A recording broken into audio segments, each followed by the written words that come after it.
Paz del Señor. ¿Cómo están, hermanos? Parece que algunos bien, otros parece que no tan bien. Pero ¿cuántos están alegres de estar acá en esta mañana? Sí, es una tremenda alegría poder reunirnos y hacerlo en el nombre de nuestro Señor. Les quiero invitar a abrir sus Biblias, por favor, en el Evangelio de Lucas. Evangelio de Lucas, capítulo 12.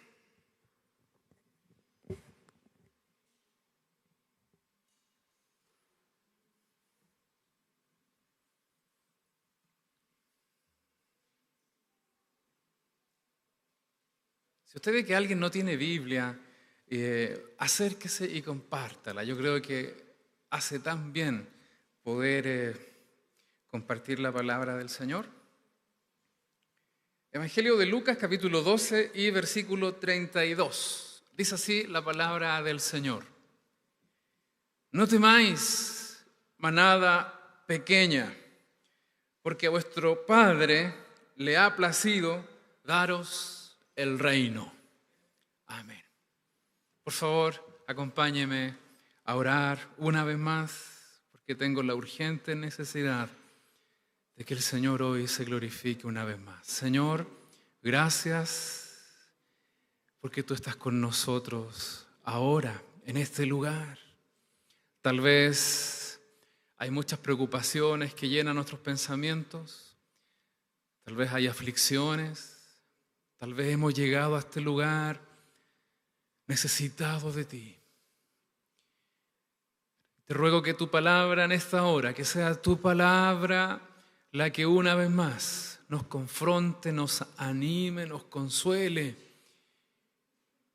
y permita que en cada uno de nosotros, Señor, tu nombre sea glorificado.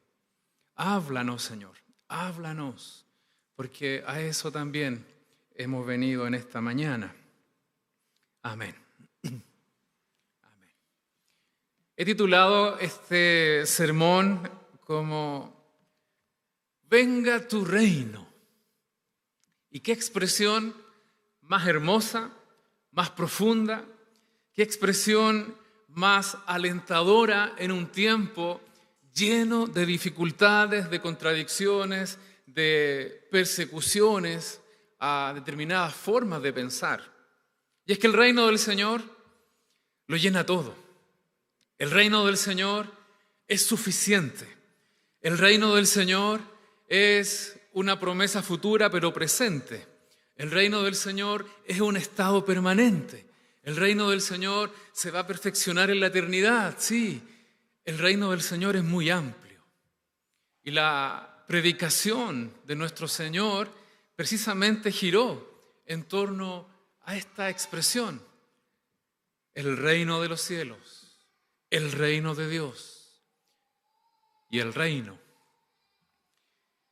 Este pasaje lo encuentro muy hermoso. Lucas, cuando recopila y ordena los distintos hechos, testimonios, vivencias de los apóstoles, testigos, discípulos, logra encajar esta expresión dicha por el Señor en un contexto hermoso. No teman, manada pequeña, porque a vuestro Padre le ha placido daros el reino.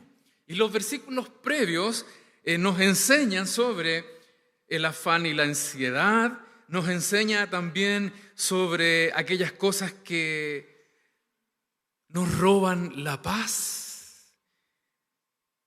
Nos habla de la preocupación y cómo debemos enfrentarlas. Y el Señor termina esta serie de recomendaciones con una instrucción: busquen el reino de Dios y todas estas cosas os serán añadidas. En el entendido que en el reino de Dios podemos estar seguros, que en el reino de Dios no tenemos por qué temer.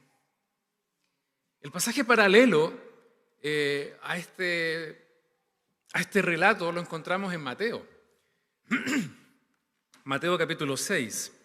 Y es interesante notar que Mateo sitúa esta serie de discursos, de reflexiones en el Sermón del Monte. En la predicación del Señor, en un monte. Para Mateo tenía que ser un monte. Recuerden que Mateo va dirigido a los judíos, a un pueblo muy específico, y la finalidad era que el pueblo de Israel reconociera que Jesús es el Mesías. ¿Y por qué un monte? Bueno, porque el pueblo de Israel, ¿dónde recibió la ley? En un monte. Todo lo bueno espiritualmente pasaba en un monte. ¿Dónde murió el Señor?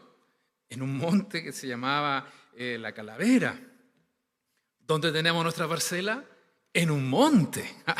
Y ahí experimentamos la presencia de Dios. Para Mateo, el monte era muy significativo.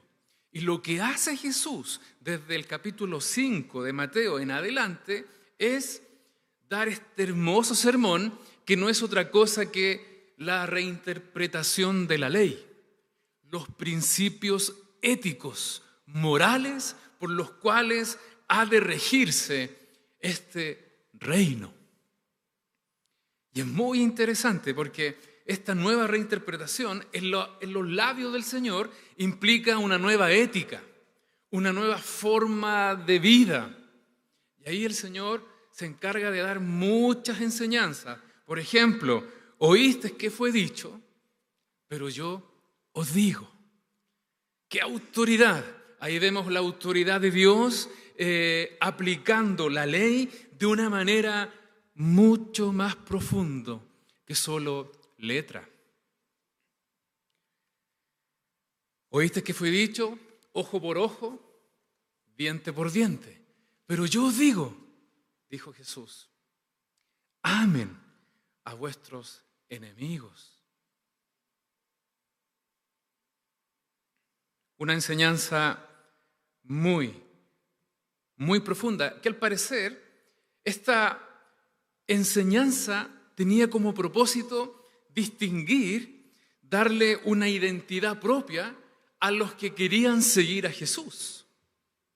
Podríamos decir que es la identidad propia del reino de Dios, que todos aquellos que cumplen con esta enseñanza o con estos principios del reino. De hecho, en Mateo 5:48, a ver, lo voy a leer para no equivocarme, dice: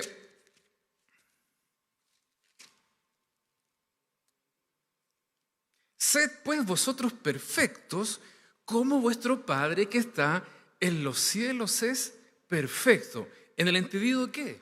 De que si cumplimos toda esta enseñanza, lograremos la madurez, un nivel de estar completos en la voluntad, en el deseo que Dios quiere para nosotros.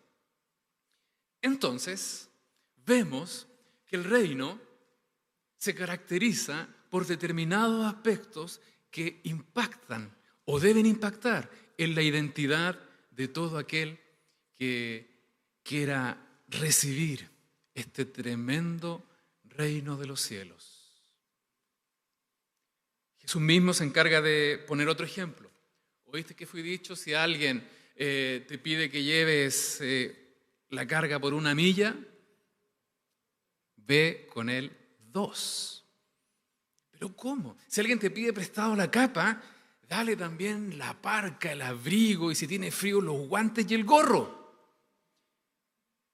Parece que es como siempre estar dispuesto a dar más de lo que se exige. ¿Por qué? Y Jesús dice, porque de esta manera ustedes demostrarán que son hijos de vuestro Padre Celestial.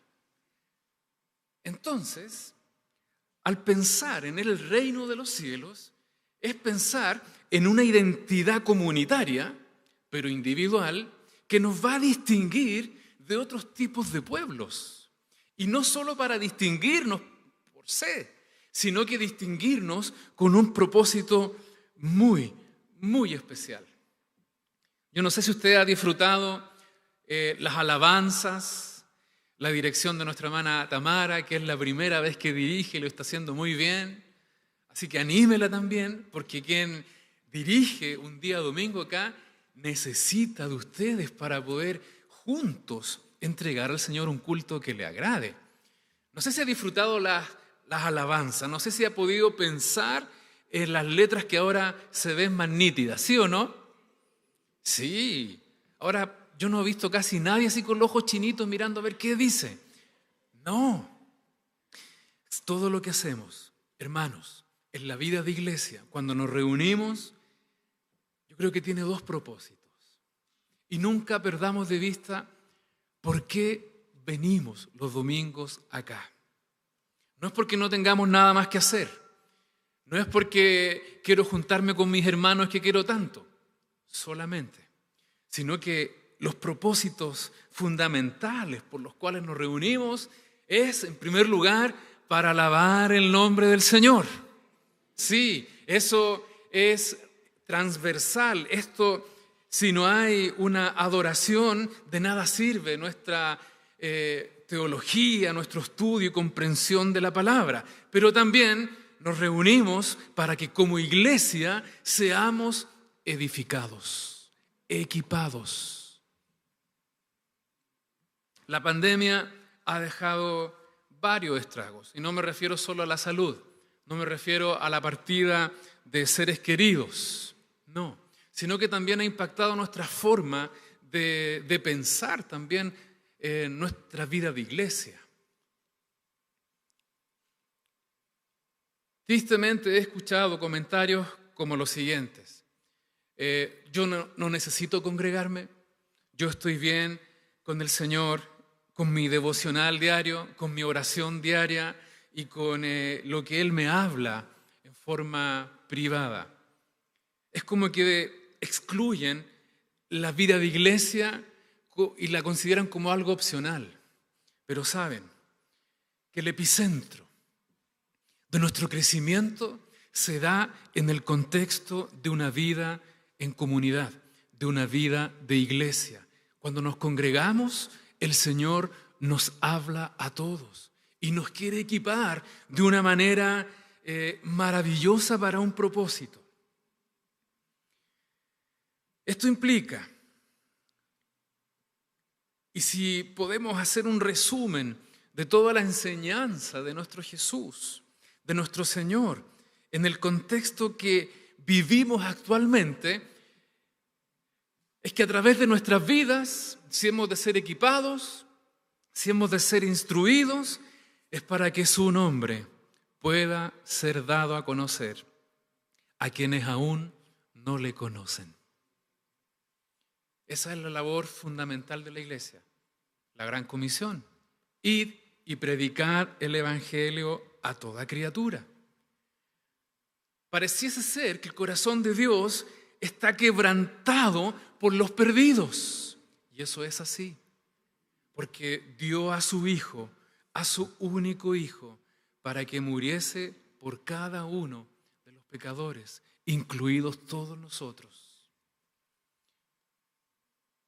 Pareciese ser que el propósito de reunirnos no es solo ver cómo cada domingo el Señor nos bendice, responde nuestras peticiones, sino que en la línea para que seamos equipados espera algo de nosotros como iglesia. Y es que mientras nosotros vayamos, mientras nosotros desarrollemos nuestro diario vivir, prediquemos este maravilloso mensaje a quienes no le conocen. Porque el deseo, el propósito, la voluntad de Dios es que todos los hombres lleguen al conocimiento de la gracia maravillosa de nuestro Jesús.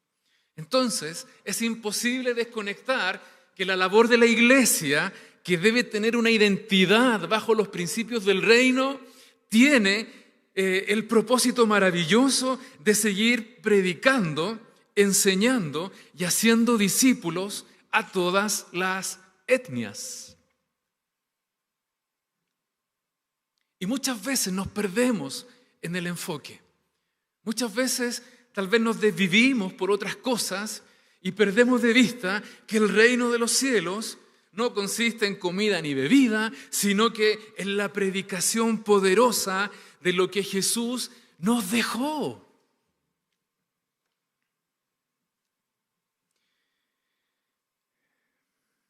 Nuestras vidas deben desarrollar una hermosa misión de hacer nuevos discípulos. Pero eso es para los pastores, eso es para los líderes, eso es para quienes evangelizan en la iglesia. No, esa función es para cada uno de nosotros.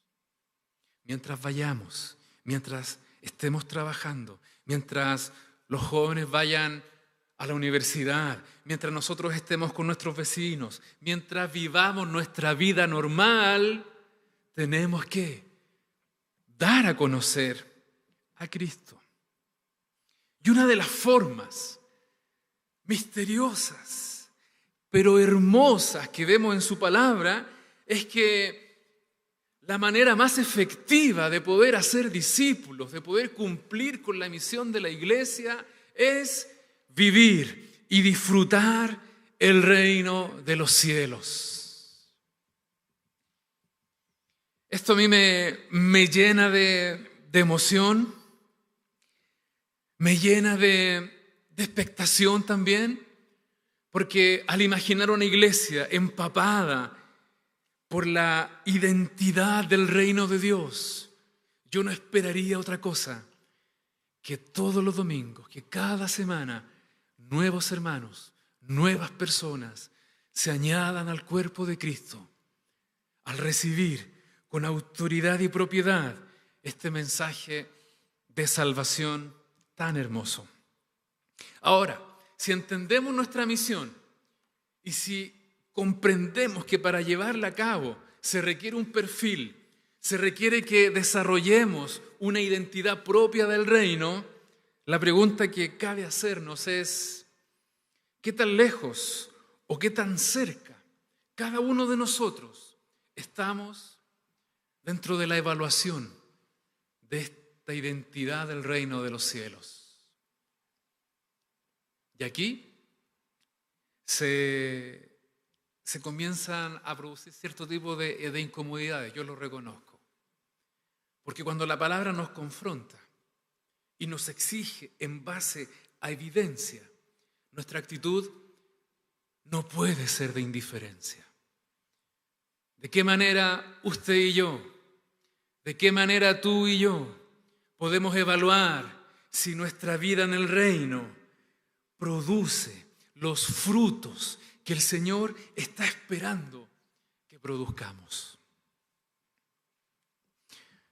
Y lo interesante es que cada uno de nosotros puede ser evaluado objetivamente por los criterios que el Señor identificó en este maravilloso sermón, que lo encontramos en el capítulo 5 de Mateo. Muy interesante. Muchas veces nos perdemos en el enfoque de cómo discipular. Sí, porque el Señor nos mandó que predicásemos, pero también que discipulásemos, que no es otra cosa que enseñar a otros a guardar los mandamientos del Señor. Y muchas veces nos preguntamos, ¿pero cómo hacemos esto? Muy fácil. Tenemos que ir a la palabra y descubrir que, por ejemplo, en el Sermón del Monte, el Señor deja una enseñanza maravillosa para todos aquellos que quieran ser sus discípulos. Por ejemplo, cuando los demás nos observan en el trabajo, cuando le observan a usted en la vida en familia, en comunidad, con los vecinos, cuando los demás ven lo que yo soy y lo que hago, ¿hasta qué punto podrían ver en nosotros la identidad del reino de los cielos? ¿Le ha pasado que llega un vecino o vecina, amigo, compañero, no sé, y le dice: oye, tú eres distinto. ¿Por qué?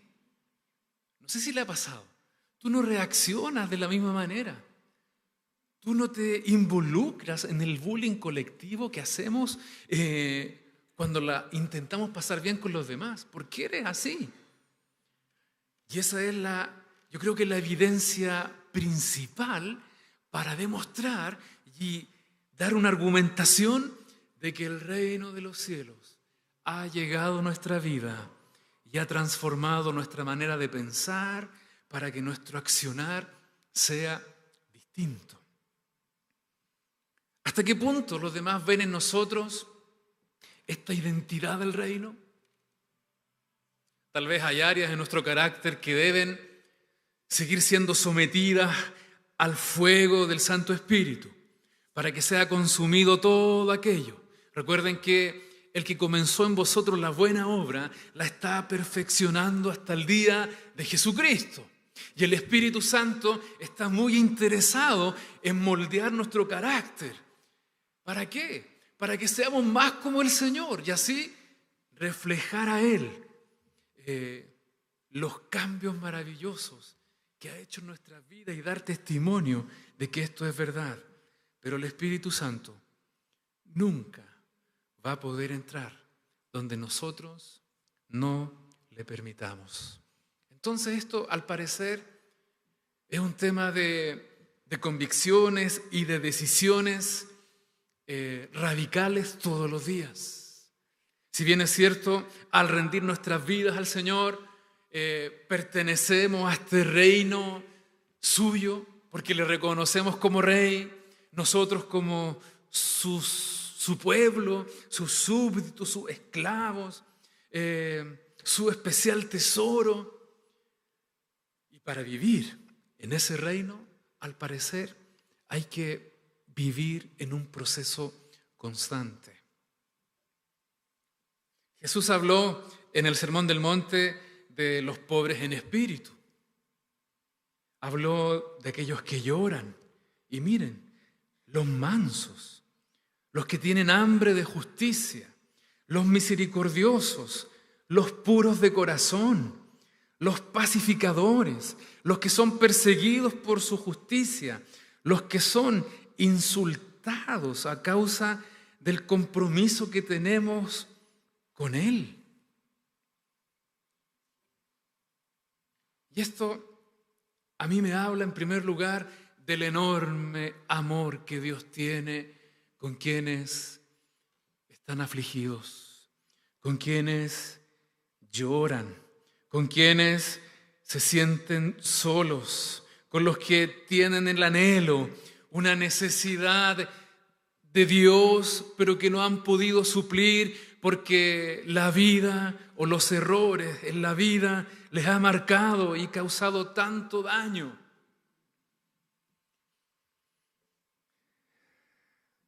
Me encanta descubrir a un Dios lleno de amor que una y otra vez nos está buscando para hacernos su pueblo, para hacernos suyos. Pero eso no es un beneficio gratuito, eso no es algo pasajero, sino que eso es muy profundo. Eso lleva implícito vivir conforme a los principios que el Señor tiene en este reino maravilloso. El objetivo que como iglesia debemos aspirar es lograr la perfección, por supuesto, cumplir cada uno de estos aspectos del reino, por supuesto. Pablo va a decir en Efesios 4, 11 y 12 que los diversos ministerios que hay en la iglesia son para perfeccionar al cuerpo de Cristo a fin de que puedan llegar a la medida de la plenitud del mismo Señor, a un varón perfecto, sin mancha. Esa es la meta de la iglesia. Es decir, vivir como el Señor vivió, bajo sus principios y expandir todo lo maravilloso que esta condición de pueblo especial trae consigo.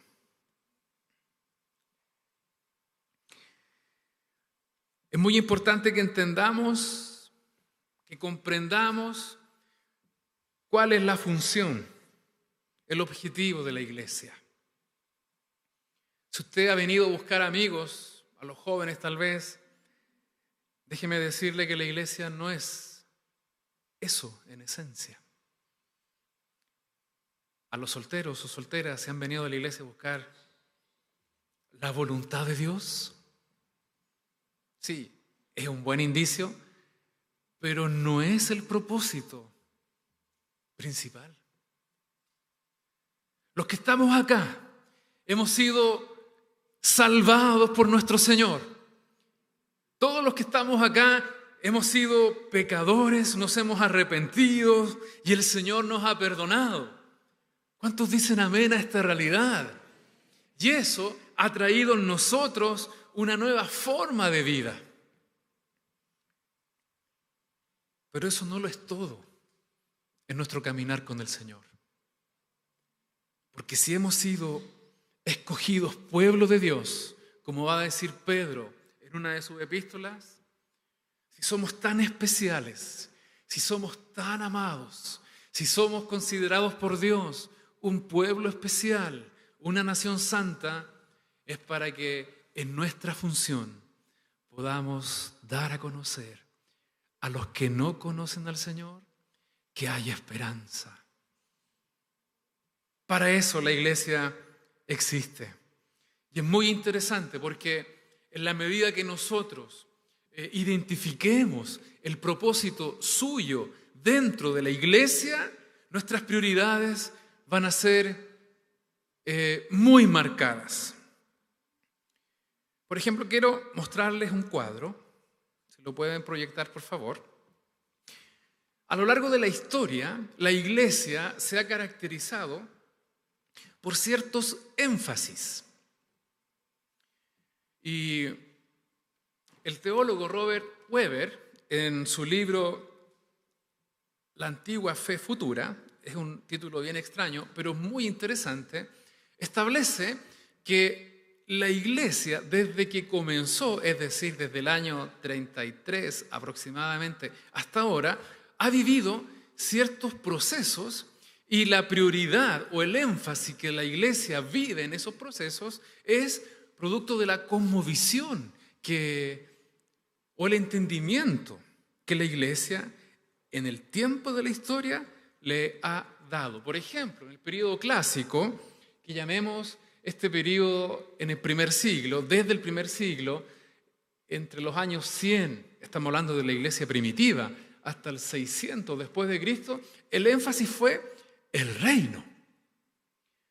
Y se aplicaba de una manera encarnada. Ya voy a dar detalles a qué me refiero con esto. En el periodo medieval, entre el 600 y 1500, se daba un énfasis a la institución, es decir, unirse al concepto, a la institución de la iglesia. Recordemos que Constantino produjo una importante transformación política al abrazar la religión cristiana como principal enfoque de la religión en Roma. En la Reforma, estamos en el mes de la Reforma, entre el 1500 y 1700 después de Cristo, el énfasis fue la fe en Jesús y solo la Escritura y solo la fe nos permitiría llegar a disfrutar de la gracia de Dios. Y sí, énfasis que en su tiempo permitieron a la iglesia desarrollarse y darle prioridad a lo que ellos consideraban legítimo en el contexto histórico. En el tiempo moderno, ¿cuántos son del tiempo moderno? ¿Cuántos nacieron en esta era? A ver, ¿pueden levantar la mano? Sí, no le dé miedo. Sí, en el tiempo moderno primó la racionalidad.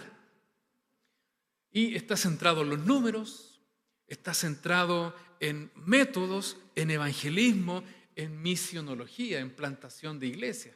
Todo esto es el enfoque eclesiástico o religioso que la iglesia ha intentado plasmar con énfasis distintos según distintos tipos de épocas históricas. Y estamos en el tiempo de la posmodernidad o posverdad, donde todo es relativo, donde ninguna verdad es abrazada como tal, sino que todo es muy subjetivo, y estamos viviendo en un tiempo complejo.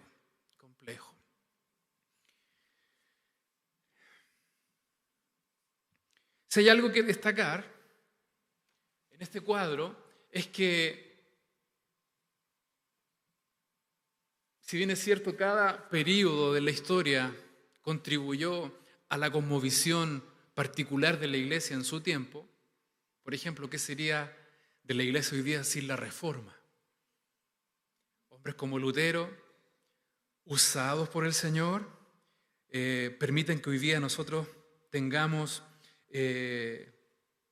la palabra y podamos disfrutarla, porque eso trajo como consecuencia después la impresión de la primera Biblia, la traducción en distintos idiomas. Sí, hombres y mujeres en distintos momentos de la historia han sido usados por el Señor.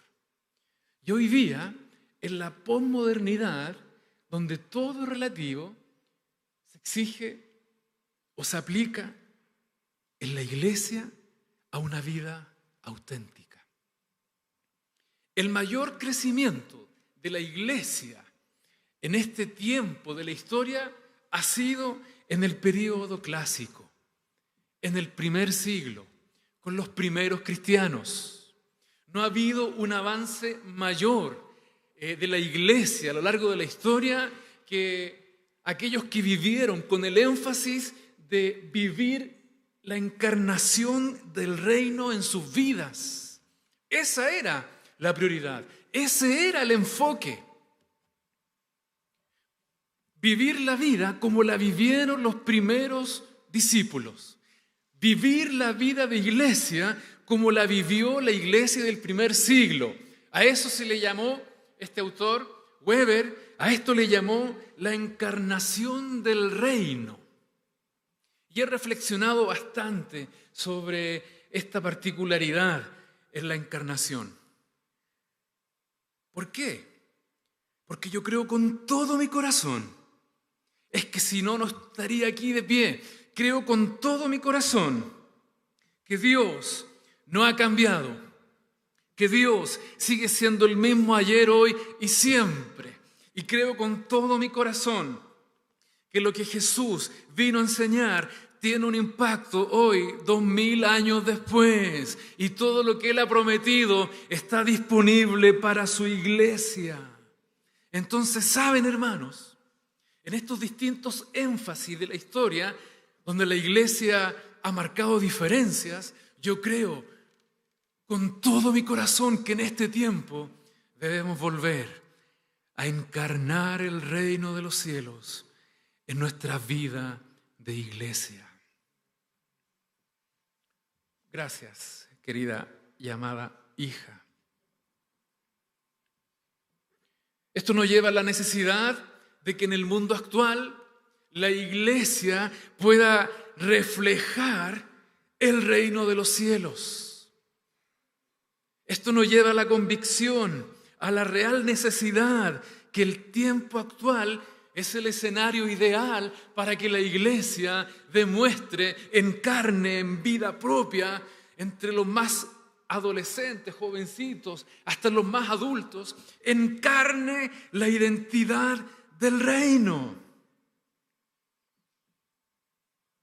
Porque de esta manera la iglesia va a permitir que nuestras manos sean las manos del Señor, que nuestros pies sean sus pies, que todo lo que somos, que se convierta realmente en lo que el Señor quiera que seamos.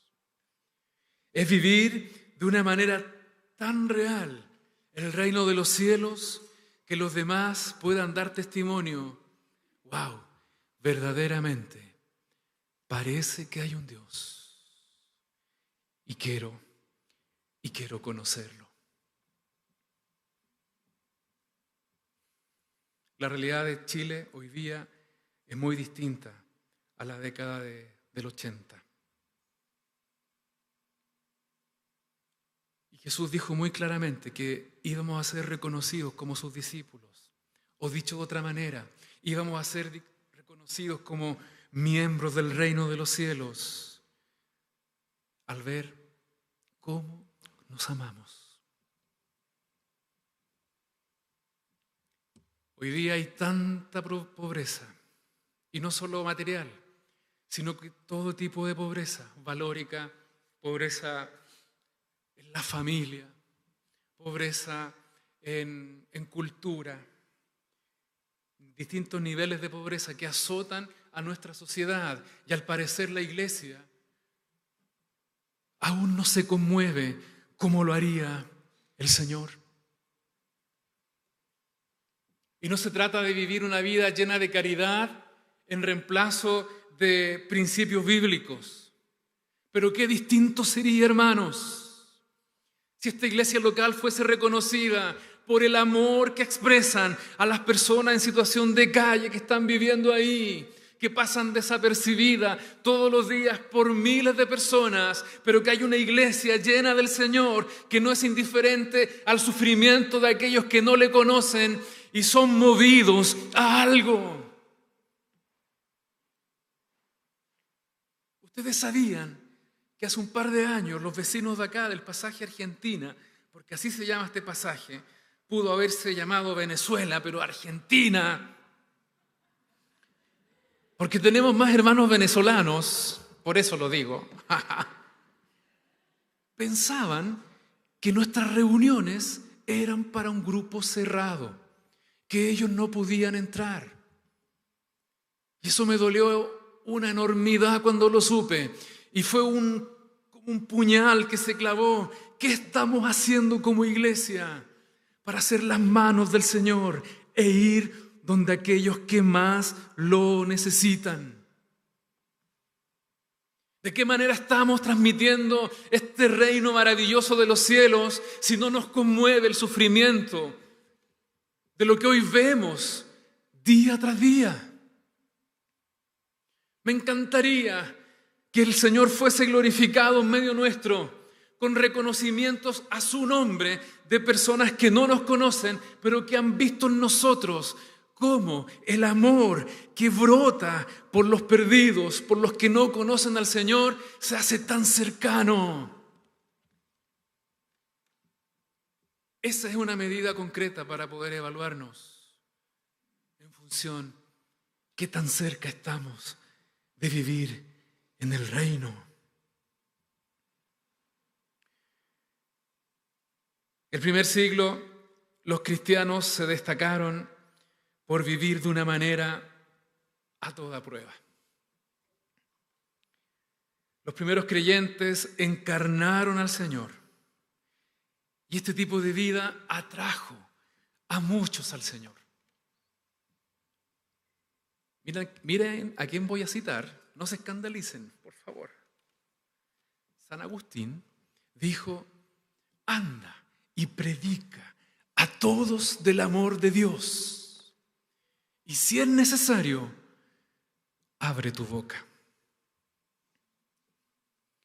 Es evidencia que nuestro perfil en el reino de los cielos es todo lo que yo he de hacer, todo lo que yo voy a realizar, debe ser para glorificar su nombre y para que otros le conozcan, porque ese es el propósito del pueblo de Dios, no hay otro. Y si nos reunimos semana tras semana es para alabar su nombre, porque hemos sido rescatados del pecado y es para ser equipados para toda buena obra y para que muchos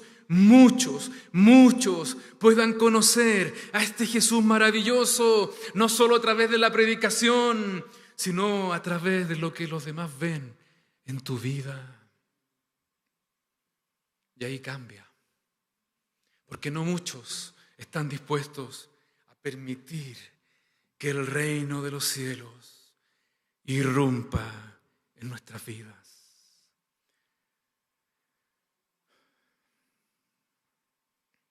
Si permitiésemos que el reino de los cielos viniese a nuestras vidas y pudiésemos de esta manera reflejar realmente al Señor, el mundo, nuestros vecinos, nuestros compañeros, se sentirían realmente atraídos por el Señor. Está comprobadísimo. Es que todos los estudios estadísticos a nivel de misionología, de eclesiología, de iglesia crecimiento, todas estas doctrinas que estudian el evangelismo eficaz, está pero realmente comprobado que la estrategia más eficiente para predicar la palabra del Señor y para que haya un fruto genuino es el relacional. Parece que ya no es tiempo de grandes campañas evangelísticas. Hoy la sociedad exige evidencias, argumentos, pero que vayan acompañados de frutos.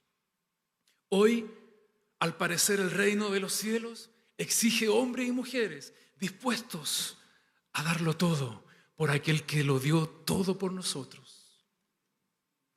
Hoy ser iglesia no es un juego y nunca lo ha sido, pero hoy más que nunca, al parecer, el reino debiese encarnarse para que a través de mi vida y de tu vida los demás puedan sentirse inspirados a creer en el Señor. Vivir el reino en carne propia no solo hará que Jesús se refleje en nosotros, sino que también el mundo verá y vendrá a nosotros y nos dirá, así como le dijeron al profeta Zacarías: hemos visto que Dios está contigo, por favor, cuéntanos más. Porque hay un mundo necesitado de una iglesia que tiene todo para ofrecer a este Jesús que todo lo puede. Que su reino venga ahora. Y vienen muchos versículos, no sé si le pasa a usted al igual que a mí, pero Jesús cuando oró: Señor, Padre nuestro que estás en los cielos, santificado sea tu nombre. Venga tu reino. Hágase tu voluntad en la tierra, así como se hace en el cielo. Lo que quiere decir que el reino de Dios en la tierra es posible por medio de una iglesia que vibre por el Señor. ¿Cómo inició Jesús su ministerio? Si esto del reino no es algo casual. Hay más de 120 referencias solo en el Nuevo Testamento del reino de Dios. Jesús inició su ministerio de la siguiente manera. Desde entonces comenzó Jesús a predicar y a decir: arrepentíos, porque el reino de los cielos se ha acercado. Y yo creo que esta es la clave.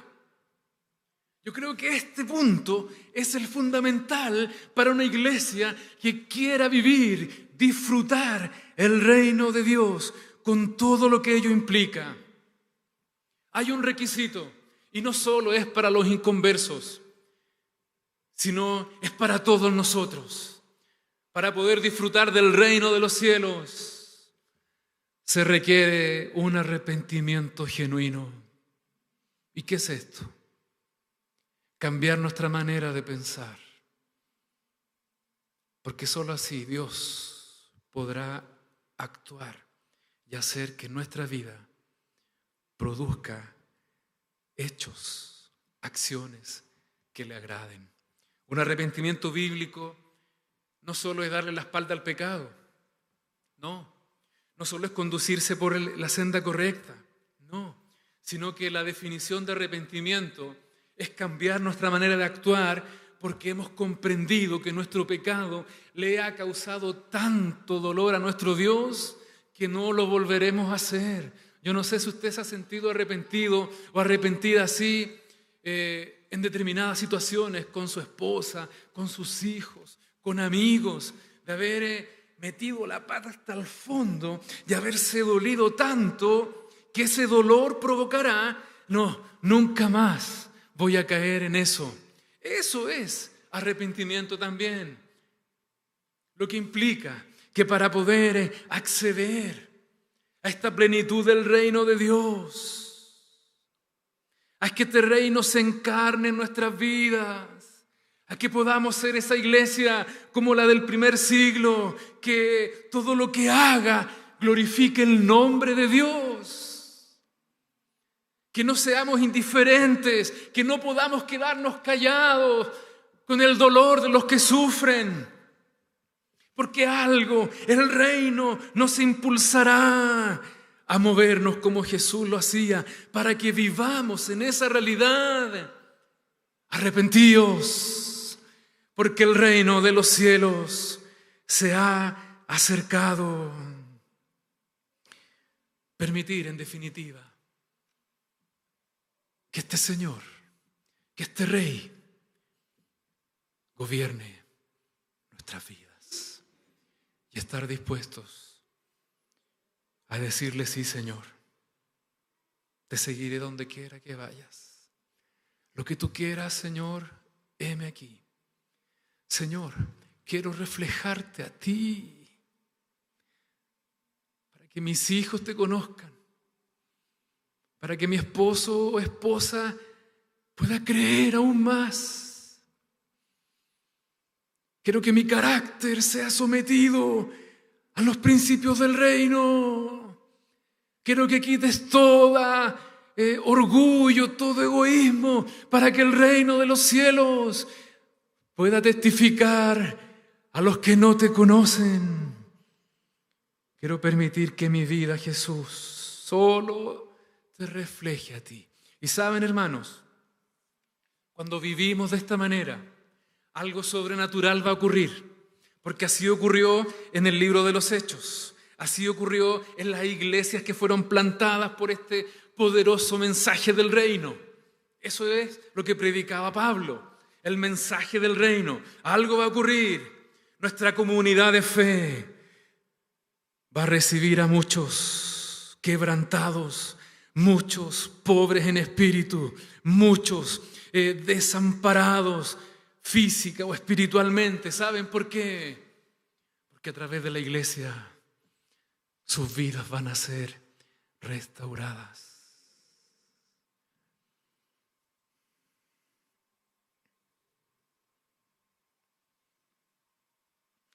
Si debemos ser reconocidos por nuestros vecinos, que sea por el amor que nos tenemos entre nosotros, pero también por aquellos que no conocen al Señor.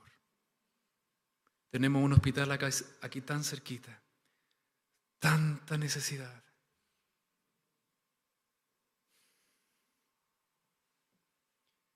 Tanta realidad que impactar. En la semana uno aquí ve cada cosa. Si fuésemos la iglesia empapada de los principios del reino y dispuestos a hacer su voluntad, su nombre sería glorificado. Muchos creerían y la iglesia estaría gozosa, disfrutando hacer la voluntad de Dios, porque a eso ha sido llamada. Venga tu reino, Señor, porque este mundo necesita tanto de ti. Y aquí estoy, porque yo quiero ser usado para que ese reino irrumpa en mi vida y a través de lo que yo soy, muchos puedan conocerte, Señor. Si algo tiene que cambiar, tal vez mi forma de pensar, mi forma de actuar, Señor, que comience algo nuevo hoy. Por favor, incline su rostro. Señor, aquí estamos.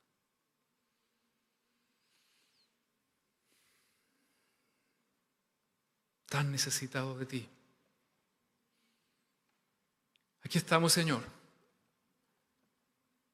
dispuestos a que tú puedas hacer una obra maravillosa. Espíritu Santo,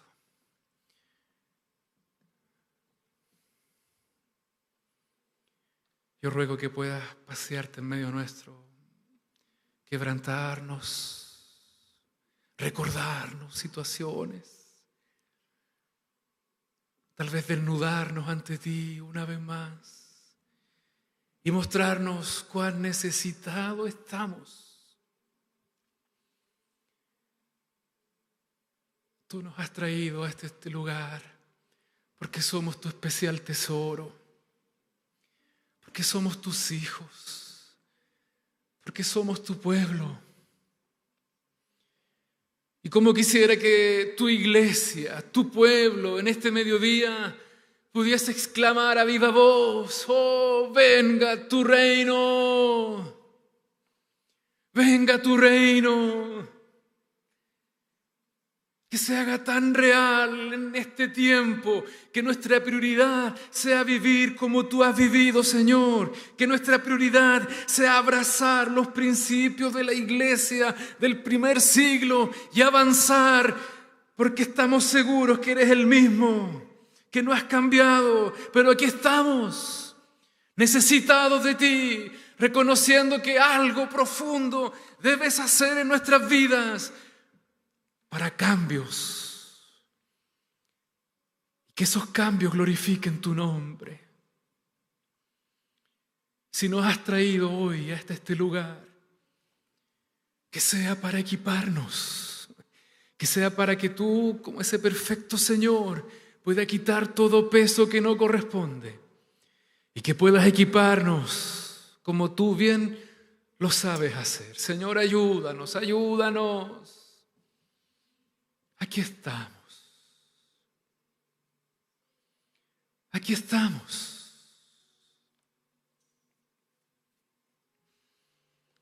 Aleluya. No quiero bajar a mi lugar antes de poder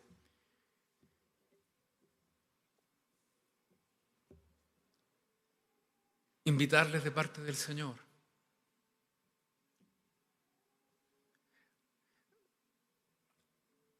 exponer esta tierna invitación que el Señor hizo al principio de su ministerio. Si queremos el reino de nuestro Dios en nuestras vidas, arrepintámonos. Si hay alguien que desea experimentar esta realidad, y el Espíritu Santo le ha hablado de que debe arrepentirse para que el reino de Dios se encarne e irrumpa en su vida como nunca antes, este es el momento. Yo le invito a que venga acá y oremos juntos. A eso hemos venido, a que su palabra sea la que nos hable, a que su palabra sea la que nos confronte y nos anime, nos muestre un camino, a que su palabra nos muestre que la iglesia en el tiempo presente puede ser la iglesia que transforma comunidades, que alcanza a los perdidos, pero para ello necesita hombres y mujeres que encarnen su reino. La invitación está abierta. Podemos cantar.